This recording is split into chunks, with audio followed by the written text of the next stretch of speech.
Hi class, so here's an overview of chapters 1 through 5 of Brave New World.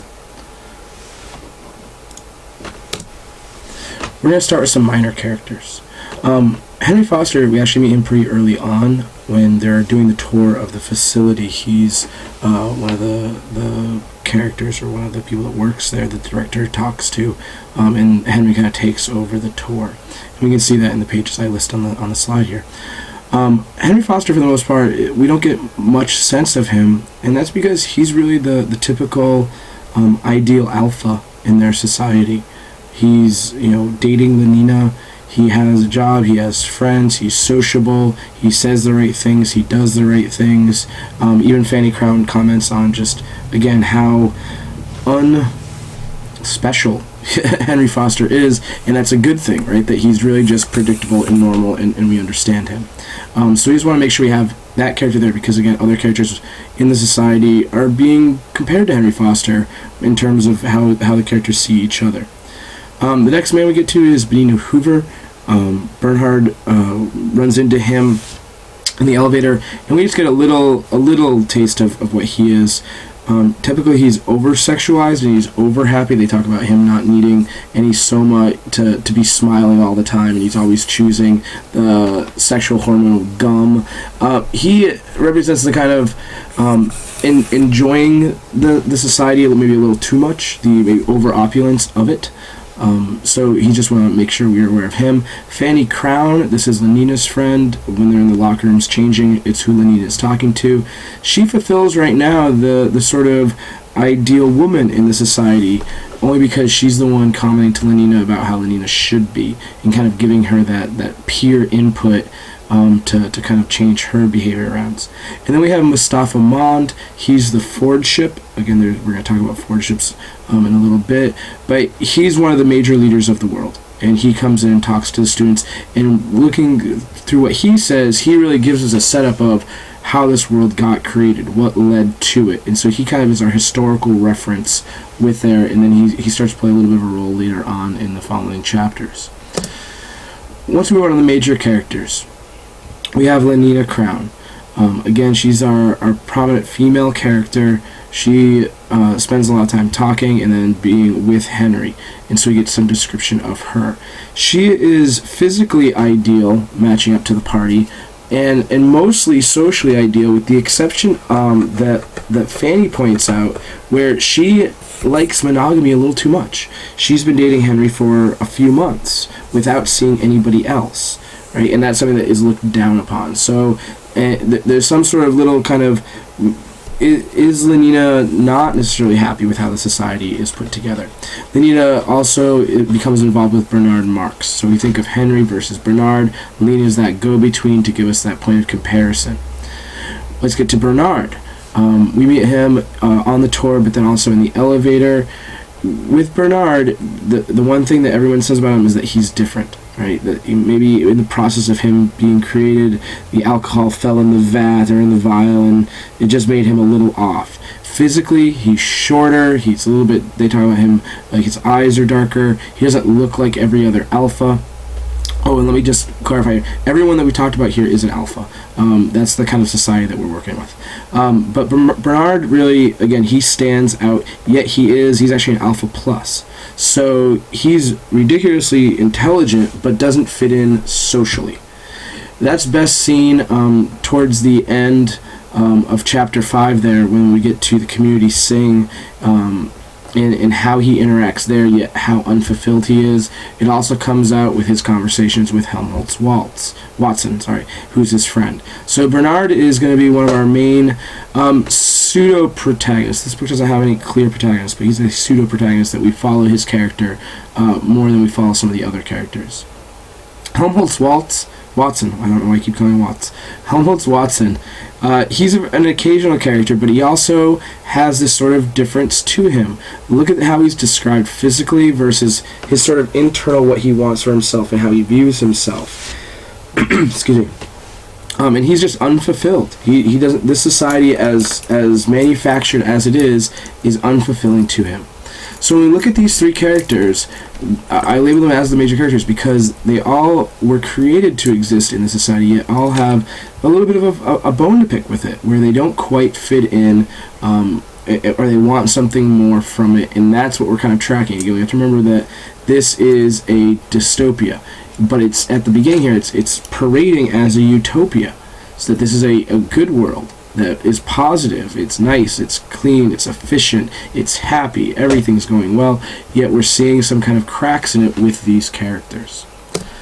When you think about concepts, and these aren't in any particular order, when they talk about the savage reservations, and particularly New Mexico, this is the idea that most of the world is set up as we're seeing it, but there are pockets that are not this civilization, not this type of society. Right now they're just laying the groundwork because in later chapters we're going to go see the savage reservations and see what they're like. Obstacle golf and centrifugal bumble puppy, they talk about this in the early chapters, chapter 2 I believe, but then we also see, or we hear about characters going to play them, especially Henry and Lenina. And again, it's just when we look at the names of it, it just sounds like they are, again, more complicated games that take equipment, that take this sort of effort, and the world focuses on it as this means of entertainment and distraction, right? And so they have all these games that people play through that, and those are just two examples. The Ford and the Ford ships. With this, you want to think of, again, they talk about Henry Ford, they talk about in the car a little bit, and that's really what we get out of it, where this society is built around the idea of mass production, right? Let's simplify the way we are created and the way we are brought up in order to be the most efficient humans and produce the most amount of happiness. So some characters will say Ford, kind of like saying Christ, right? As almost like a swear word, right? When they hit my hand with the thumb, and I say Ford, right, as kind of that blasphemy. But we also know Ford ships, they're the leaders. There's 10 of them in the world, right? And so it's a high person of authority, but it's also this sort of ideal. Soma, the drug that they take, right? And again, it's a mix of narcotic and hallucinogen. It's the cure-all of happiness, right? Something isn't going so well, you take some Soma. You're feeling good, but you want to feel better, you take some Soma, right? So it's that drug of choice that, again, it's society sanctioned, everyone has it. It's, they say we had some coffee, we had some Soma, right? So it's integrated in their society. Alpha, beta, delta, epsilon, gamma. These are the social class systems. So gamma is the worst, right? They might be strong or hardy, but they're not smart, right? They've been genetically engineered to be unintelligent. And then we work our way up. Epsilon, again, they might be a little bit more skilled in certain areas or be a little bit more tailored. Moving up to deltas, we might have a little bit more skill in them. Betas, these people have intelligence, they're fine, but they're not the smartest people. Betas are probably like the middle ground, the normalish. And then we have alphas, the intelligent people that are helping to run and keep the society going. And then again, there's pluses and minuses in each of them. And also they talk about each social class is that through their hypnopedia, their education, they're trained to not like and not want to be the other classes, right? To maybe respect them, look up to them, but really say, I don't want to be with them. I'm happy I'm a beta. I'm happy I'm a delta. I'm happy I'm an epsilon. And also the classes are color-coded, right? They all kind of wear, when we think back, deltas all wear khaki, and I think epsilons all wear black. But they talk about the colors, so again, it's visually, people know what caste you're in, and then you're happy being in that caste. The slow crematorium. This is something that Henry and Lena fly over. And it kind of builds up this idea of the cycle, right? You're born out of chemicals, you live, then you die, and then they reclaim your body and they put it back into the same system. So it kind of brings up the idea of even death, right? Life is created and controlled, so is death, and it's part of this bigger system. Helicopters and travel. This comes in where people are just being able to zoom around, right? They can travel really quickly, and so you have to ask yourself, if you can go anywhere very quickly, are all these out-of-the-way places or exotic places so exotic anymore, right? Can you move really fast, but not really go anywhere to a certain extent? So just a question. Community Sings, Chapter 5, Part 2. Right? So you want to make sure you understand, again, the process of the community sings, and we're going to get to a question about that in a second. So just make sure you're aware of that. Our big questions, right? So again, what reasons would their society develop the genetic engineering, games, sex, drugs to drive their society? Go back to what Mustafa Mann talks about. He goes through. It's a little hard to follow, but it's there about what was before versus what's now. We think of what are their goals and aims. And as for Lenina, yeah, everybody's happy now. And so then you have to ask yourselves, is that a real goal? Is happiness enough? Or is there something more? Right? When you think of what do you want in your life, is one of the things, well, I want to be happy. Well, this is the society for you then, and see if you still like it. Right? So again, question those sorts of goals and aims. Community sings, right? You want to think about, how is it a religious experience? How is it a sexual experience? They use music. They use this sort of chanting and singing. And the idea of, I drink to my annihilation, the reduction of self and the celebration of the community. Right? So what is the role of the individual here? So what do we sacrifice for this well-organized society that is a machine that's there to create happiness? Do we sacrifice something that's really worthy? We think of the symbolism of the song, there ain't no bottle in all the world like that dear little bottle of mine. Right? Think of chapter 1 and how they're born. Think of the soma. Think of this idea of can you get trapped in a bottle? Right? So again, there's some symbolism in there. And then there's a question that Mustafa Mann asks. Consider your own lives. Has any of you ever encountered an insurmountable obstacle? Right? And then the question is, if you have, was that a good experience or bad? If you haven't, are you lacking something because you haven't?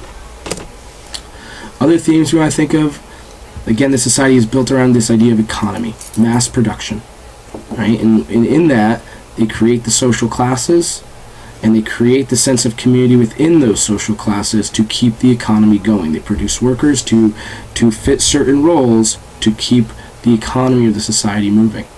To make sure people are happy and the society stays this way, they use the psychology of the hypnopedia, right? The being trained from youth, right? The indoctrination through the sleep and education to get people to not just, I think this way, but it's ingrained in them, right? It's not something that they can really change, right? It's something it's in their mind as just the way it works.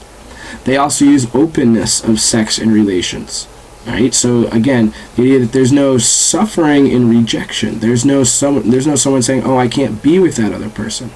Right? Everyone belongs to everyone is that quote, right? So again, when we think of sexual relationships, it's that openness to it. So does it lose some of the intimacy and some of the specialness?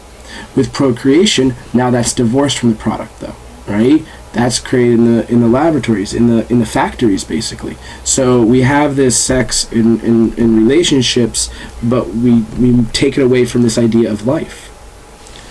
In the use of games, again, continual distraction. Right? We want to have fun.